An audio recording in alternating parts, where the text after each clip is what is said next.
3 bobines autour d'un axe. Chaque bobine est décalée de 120 degrés entre elles. À partir de là, nous allons pouvoir avoir un moteur synchrone et nous allons voir les champs magnétiques afin de compléter le cours sur le triphasé. Donc, cette partie du moteur constitue le stator. Donc là, on aura 3 bobines, bobine 1, bobine 2, bobine 3, déphasées de 120 degrés. À partir de là, nous allons réaliser un câblage. Dans ce câblage, nous allons câbler la phase 1 avec cette borne et le neutre ici. Donc là, nous sommes dans un couplage bien étoile. Phase 2, ici, neutre ici. Phase 3, ici, neutre ici. Sachant que le neutre, logiquement, est de couleur bleue. Ensuite, à partir de là, on prend la phase 1 comme référence. Donc V1 en fonction du temps, valeur instantanée, nous donnera V racine de 2 sinus oméga t. Puis, on aura un déphasage de 120 degrés, donc de moins 2 pi sur 3, puis de moins 4 pi sur 3. À partir de là, nous allons pouvoir avoir nos 3 signaux. On voit bien que le signal rouge qui est là, bobine 1, est la référence.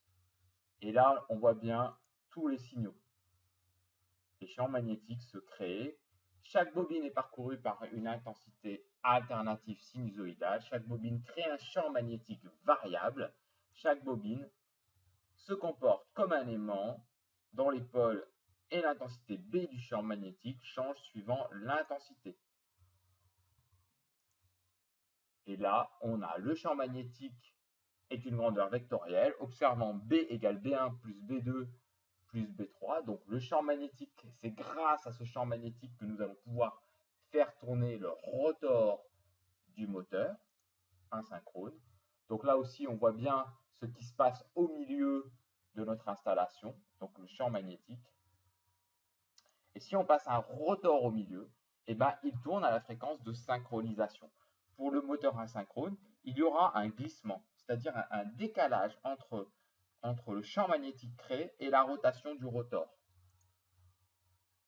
Alors là, on va pouvoir bien le remarquer et le constater. Comme un aimant, le rotor bobiné se positionne suivant la ligne de champ principale. Il tourne à la fréquence de synchronisme. Et là, nous sommes dans le cas d'un moteur asynchrone. Voilà, et à bientôt pour une prochaine capsule vidéo.